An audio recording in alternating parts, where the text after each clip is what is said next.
Olá, camaradas! Estamos aqui para mais uma dessas pílulas de 15 minutinhos, né? 14, 15 minutinhos, porque eu só tenho 15 minutinhos segundo o YouTube. E agora eu vou falar de Revolução Mexicana com vocês. Mas antes de falar da Revolução, do iniciozinho, eu vou até o iniciozinho da Revolução Mexicana, eu tenho que trazer uma figura que é absolutamente fundamental para a gente entender todo esse processo, que é o Porfírio Dias. O Porfírio Dias, ele vai ser o grande nome da política mexicana de 1876 a 1911. Sim, eu não vou dizer que ele é o presidente, porque, e aí eu preferi colocar ali, ó, que ele é o protagonista, porque entre 1880 e 1884, nós temos o Manuel González à frente da presidência. Só que, veja, o Manuel González está à frente da presidência, mas é só isso que ele faz. Porque quem manda, de fato, no México é o Porfírio Dias. Beleza? Então, esse é um ponto muito importante para a gente colocar aqui. E a partir de 1884, o Porfírio Dias resolveu acabar com esse troço de, não, vou ficar com vergonha de me reeleger. Ele vai se reeleger sucessivamente. A última eleição dele foi aquela de 1910 que a gente vai apresentar aqui. Agora, o que faz com que o Porfírio Dias fique tanto tempo no poder? Isso é importante a gente pensar. Primeiro, ele vai reprimir muito os seus repressores. Ele vai fazer um governo extremamente autoritário. Né? Para vocês terem noção, ele vai criar uma lei que é a Lei Fuga. Ele permite atirar em presos fugitivos. E a gente sabe como é que funciona. Você começa a encaixar todo mundo na categoria de preso fugitivo e mata quem você não quer. Outra, ele vai sufocar algumas rebeliões camponesas. Já no final do século XIX existia uma forte pressão do campesinato do sul e do norte do México com relação à reforma agrária. Né? Já pediam uma reforma agrária e já existia aquela lógica de retornar à comunidade comunitária dos tempos dos indígenas, dos tempos dos astecas. E ele vai promover uma aproximação com a Igreja Católica. A Igreja Católica que tinha sido muito criticada pelo Benito Juárez, o grande inventor do liberalismo político no México. Agora ele vai fazer uma aproximação conservadora com a Igreja Católica. Tudo isso foi articulado junto com um grupo de intelectuais que vão dar respaldo ao Porfírio Dias. Esses são chamados de os científicos.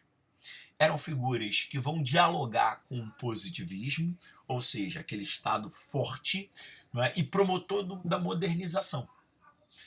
A ideia desses científicos, que durante muitas décadas vão dar suporte ao Porfírio Dias, é que o governo dele tem que ser autoritário para trazer o progresso, aquela ideia de ordem e progresso. Né? Nós vamos ter investimentos em educação, principalmente educação superior. Tá? E aí lembra que os científicos, muitos deles, eram ligados às grandes universidades, os centros universitários mexicanos. Uma das coisas que você pode falar que mais avançam no México durante o governo do Porfírio Dias é a modernização da integração e dos transportes. Nesse momento, o México vai ser cortado por quilômetros de ferrovias. É o governo que vai promover? Não. Aí eles vão abrir para o capital norte-americano e o capital britânico para investir no setor de transportes. Tá?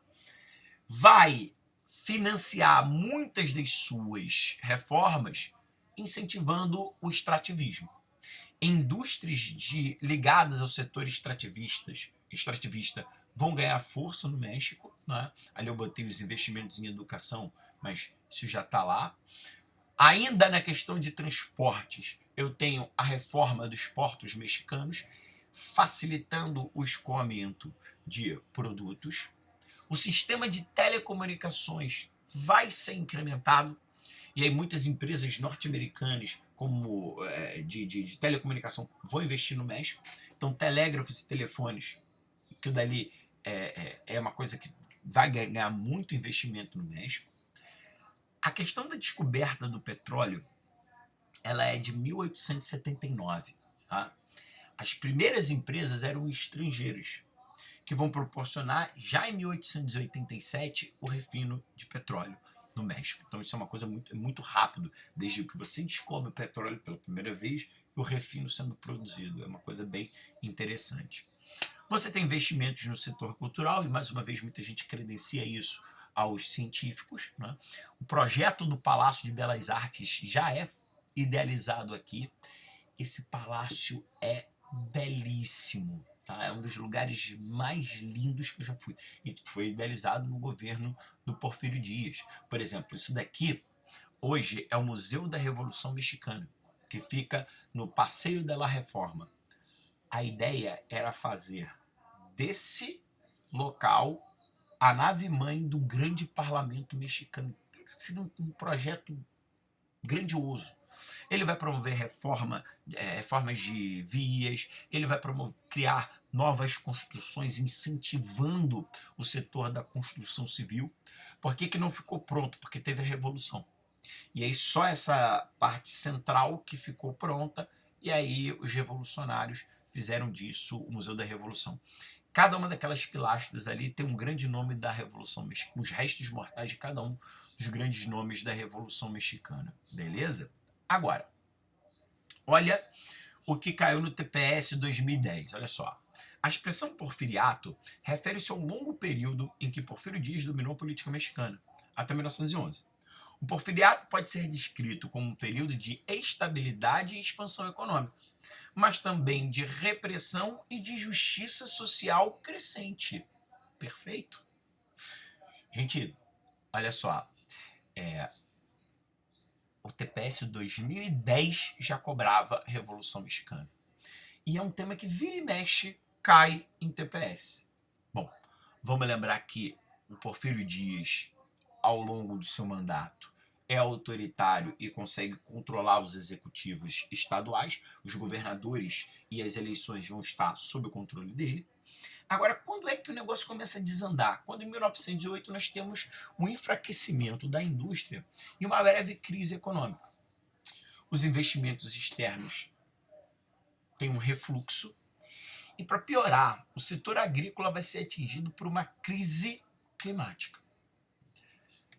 É nesse momento que o Porfírio começa a ser muito questionado, principalmente porque em 1906 ele dizia que estava muito velho, e aqui, né, a Charge brincando com isso, e que ele não iria tentar mais um mandato. É o que ele diz. Em 1908, ele dá uma entrevista bombástica em que ele fala: esperei com paciência o dia em que o povo mexicano estaria preparado para selecionar e mudar o seu governo. Em cada eleição sem um perigo de revoluções armadas e sem estorvar o progresso do país. Creio que esse dia chegou. Isso reforçou a ideia de que ele estava para sair. Porém, contudo, todavia, o poder, né, é gostoso. Grupos de oposição aparecem para dizer o seguinte: olha, não vai ter mais uma eleição do Porfírio Dias, ele já prometeu ir embora, então vamos nos organizar aqui. Tem grupos abertamente anti-reeleicionistas, não é? Reeleicionistas, né? Ali está errado. E um dos principais destaques é esse camarada aqui, o Francisco Madero, que era um francês, um fazendeiro que tinha diálogo com setores mais progressistas. Ele vai escrever um livro, A Sucessão Presidencial, de 1910, um livro que vai fazer muito sucesso em certos setores da intelectualidade mexicana, e vai se destacar como principal candidato de oposição. O Porfírio Dias, como eu falei para vocês, não vai, né, cumprir a sua promessa, ele vai se candidatar em 1910, e o Madero vai ser o grande opositor. Aqui é o Madero já em campanha, em 1910. E aí tem uma questão do TPS 2015. Vamos para o TPS 2015. A Revolução Mexicana de 1910 foi desencadeada a partir de uma questão político-eleitoral, a reeleição de Porfírio Dias.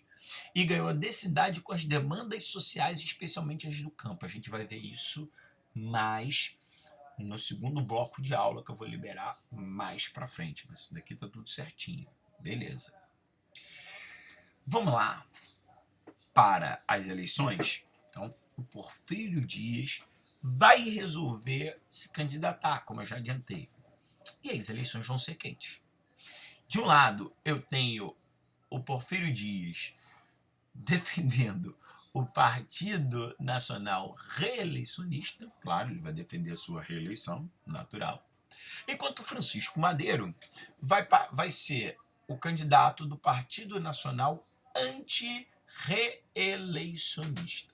Então, a questão da reeleição ela estava muito forte aqui no governo do Porfírio Dias, e era questão, não era não deixar o Porfírio Dias tentar a reeleição.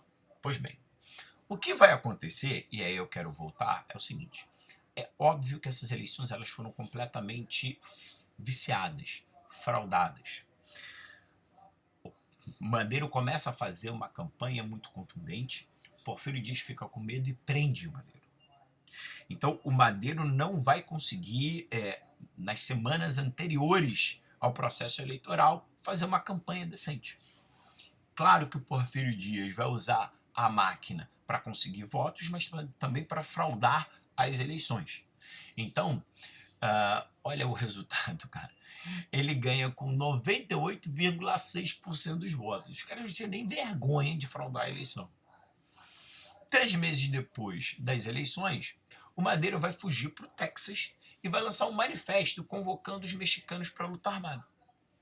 Esse manifesto que ele vai lançar lá do Texas é o chamado Plano San Luis de Potosí, no qual ele fala: não vacileis, pois um momento, tomai as armas, arrojai do poder os usurpadores, recobrai os vossos direitos de homens livres, recordai que os nossos antepassados legaram-nos uma herança de glória que não podemos desonrar. Sede como eles foram, invencíveis na guerra, magnânimos na vitória. Sufrágio efetivo, não a reeleição. Ele está pedindo uma revolta armada. O Plano San Luis de Potosí é fundamental para o início da Revolução. Então tá assim, ó, um episódio muito importante no âmbito das movimentações políticas que vieram a culminar na Revolução Mexicana, diz respeito ao conjunto de discussões conduzidas por Francisco Madeiro, ao lado de aliados, no Texas, onde foi elaborado o Plano San Luis de Potosí. Embora o plano tenha chamado a atenção de setores do campesinato de Chihuahua e Morelos com promessas de reforma agrária, foi rechaçada pelos fazendeiros do norte, que o consideraram uma ameaça à sua prosperidade econômica. Ele não vai ser rechaçado pelos proprietários do norte, que também se sentiu ameaçados pela presença do capital norte-americano no México e queriam o discurso nacionalista do Francisco Madeiro. Tá? Falo para os senhores que o Madeiro marca uma data para fazer a rebelião, que é o dia 20 de novembro de 1910, e a partir daí nós temos um movimento armado para derrubar o Porfírio Dias e colocar o Francisco Madeiro no poder. A Revolução Mexicana começa em fins de 1910. E já nos primeiros meses de 1911, vai contar com esse camarada aqui, o Emiliano Zapata, que simboliza a adesão do povo mais pobre, do campesinato, dos camponeses que pediam a reforma agrária, ao projeto de derrubada do Porfírio Dias. Isso vai acontecer nos primeiros meses de 1910. Mas isso eu falo no próximo bloco de aulas. Abraços. Tchau, tchau.